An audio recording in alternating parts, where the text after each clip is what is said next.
3 in the morning. For exactly 58 seconds, 300 meters below the earth, I was the loneliest man in the world. 58 seconds.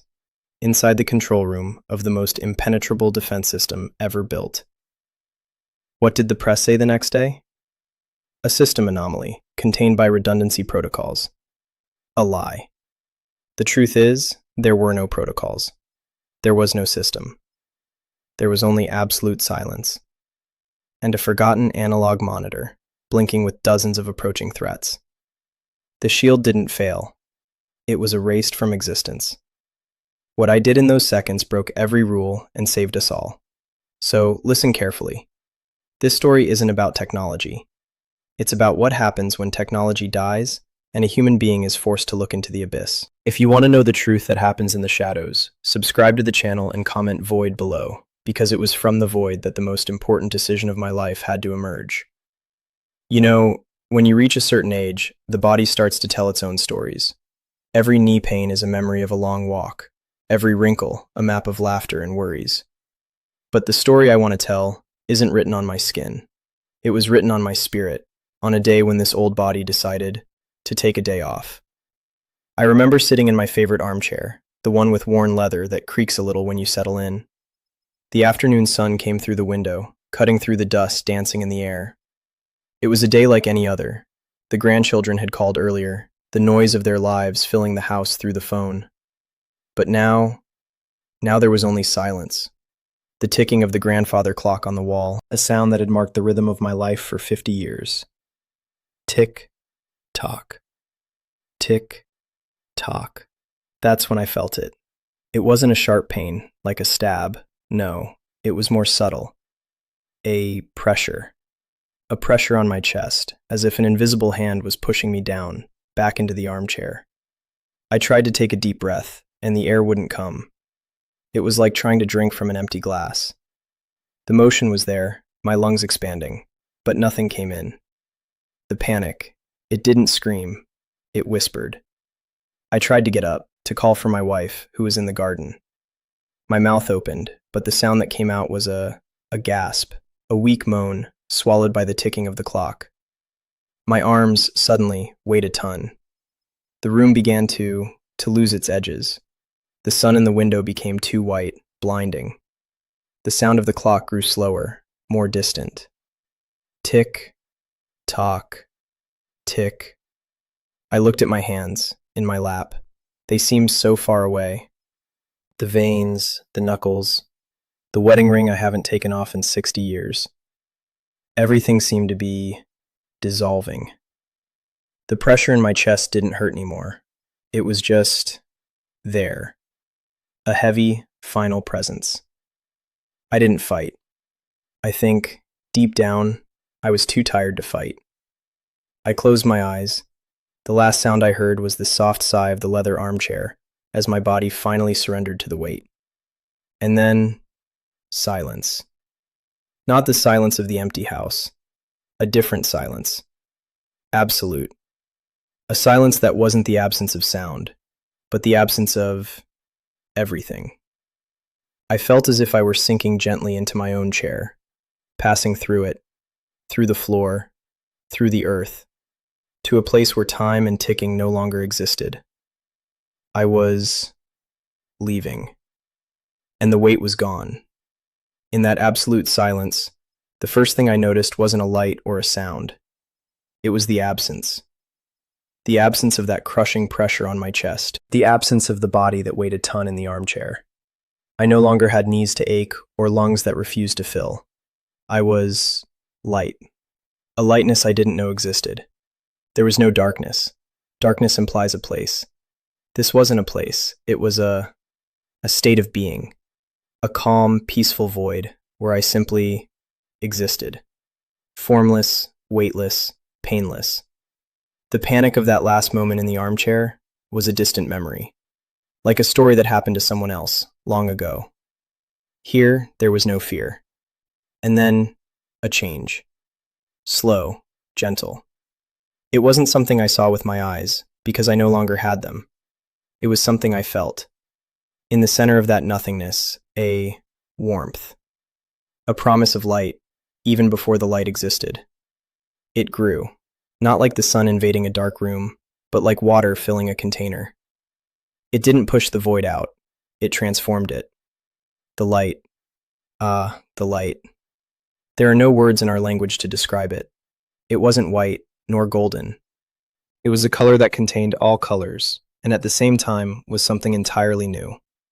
It didn't hurt, it didn't blind. It saw me. It knew me. Every fiber of my being, every memory, every flaw, every small joy, all was bathed in that light, and all was accepted. It was the light of forgiveness, the light of unconditional love. With the light came sound. The absolute silence was filled, not with a roar, but with a vibration.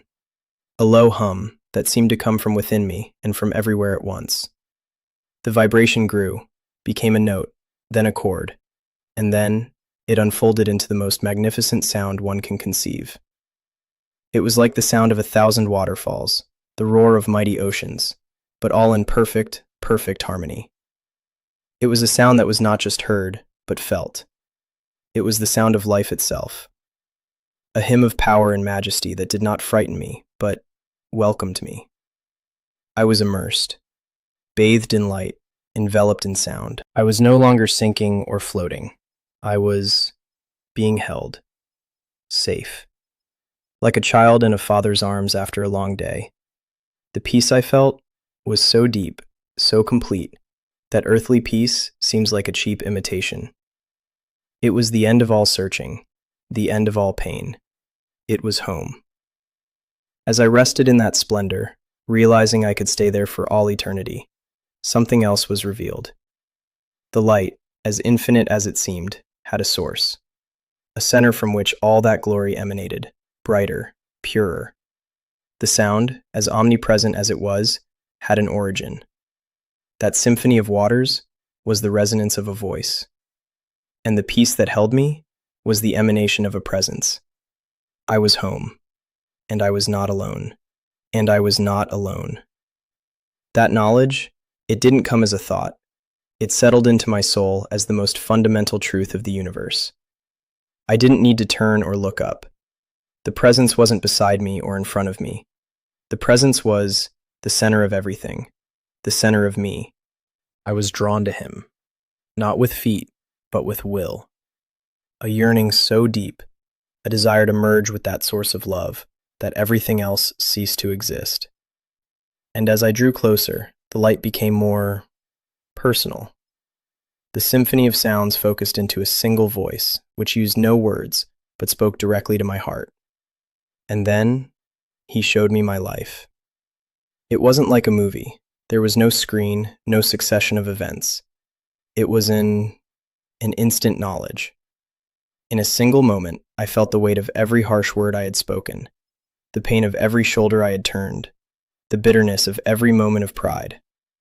I felt the sadness I had caused, and the shame hit me like a wave. For a second, I wanted to shrink, to hide from that light, unworthy of being there. But the light did not retreat. On the contrary, in the exact instant the shame came, his love enveloped me with a force 1,000 times greater. The light flooded those dark memories, not to erase them, but to cleanse them. I felt a forgiveness so absolute, so complete, that my own shame dissolved like smoke. He wasn't judging me. He was weeping with me, feeling my pain as if it were his, and healing me. Every sin, every failure, every regret was washed away. Not forgotten, but redeemed. I was naked before him, and for the first time in my existence, I felt pure. And the voice spoke to me, without sound. It told me a truth so simple, and yet the only one that matters. Love, it said, was the only real thing. Every cup of coffee you made for your wife, every story you read to your children before bed, every time you stopped to help a stranger on the road, I was there. Those small moments, which you barely remember, they are the treasures of heaven. They are the only things you brought with you.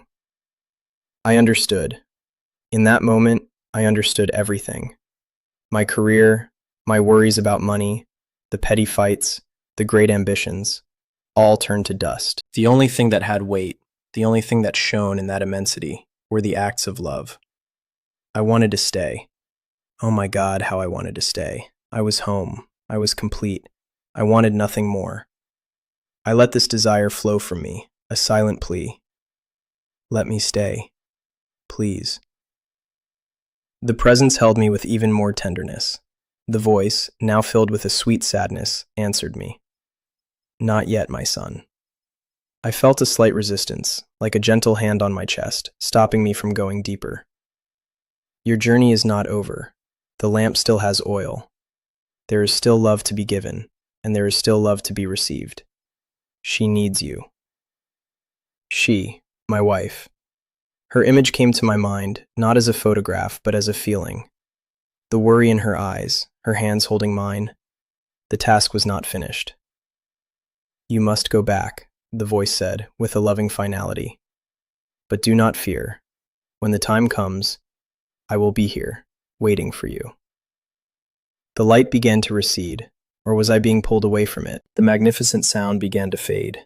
The overwhelming peace began to be replaced by a longing, a deep longing for the place I had only just found. I didn't want to go. With every fiber of my being, I fought to stay. But it was like fighting the tide. A gentle, yet inexorable force was pulling me back. Back to the pain, back to the weight, back to time. And the tide took me. That gentle pull became an irresistible force. The warmth of the presence became a memory, the glorious light, a distant point. I felt my being, once light and free, being stretched, thinned, and then plunged into something dense, cold, and heavy. It was like being thrown back into an ocean of lead. The first shock was the weight of my own body. Every limb, every bone, every inch of skin, it all came back at once, a heavy, uncomfortable armor. And with the weight came the pain. The pressure in my chest returned, not as the invisible hand from before, but as a burning ember. I tried to breathe, and the air scraped my throat, cold and insufficient. I opened my eyes. The light was an offense, a fluorescent white, dead light coming from the ceiling. I blinked, trying to get used to the poverty of that illumination after having witnessed the glory. And the sound. Where was the symphony? Where was the music of the waters? All I heard was a beep. A sharp, annoying electronic beep that repeated and repeated and repeated. And I realized it was the sound of my own heart being measured by a machine. I turned my head, a movement that required tremendous effort, and I saw her, my wife. She was sitting in a chair beside the bed, her head bowed, holding my hand with both of hers. Her shoulders were shaking. She was crying. I squeezed her hand, a tiny, almost imperceptible movement, but she felt it. Her head shot up. Our eyes met. Her face was marked by worry, her eyes red and swollen. But when she saw mine open, a wave of relief washed over her expression. A relief so profound it was almost painful to see. And in that moment, I understood why I came back. The task was not finished. I survived.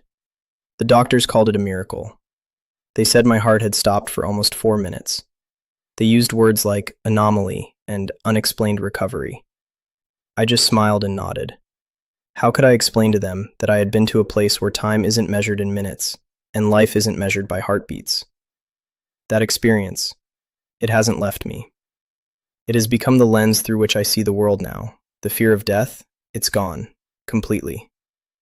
How can one fear returning home? How can one fear being embraced by the deepest peace imaginable? Death is not an end. It's an awakening from a long dream. And life? Life has become infinitely more precious. But not for the great achievements. Not anymore. I see the truth now. It's in the smell of the coffee my wife makes in the morning. It's in the sound of my grandchildren's laughter over the phone. It's in the silent gratitude I feel when the sun warms my face. These are the treasures of heaven, the only things that matter. And you who are listening to this old man's voice now, if I could give you a single gift, it would be this. Don't wait. Don't wait for your chest to tighten and your breath to fail to understand what's important. The love you need to give it now. The forgiveness you need to offer it today. That phone call you're putting off, make it. Don't waste your precious time on bitterness. Don't feed your pride. Don't hold grudges. Those things are heavy, and you'll have to leave them behind anyway. Travel light. Gather the treasures that have true value. An act of kindness, a word of comfort, a moment of pure, selfless love. I don't know when my time will be to go home, for real. It could be tomorrow or many years from now. But I'm not afraid anymore, because I know what awaits me. I know who awaits me. And I can tell you, it is a place of indescribable beauty and peace. A peace that is available to all of us. A peace that is already yours. Just love and rest.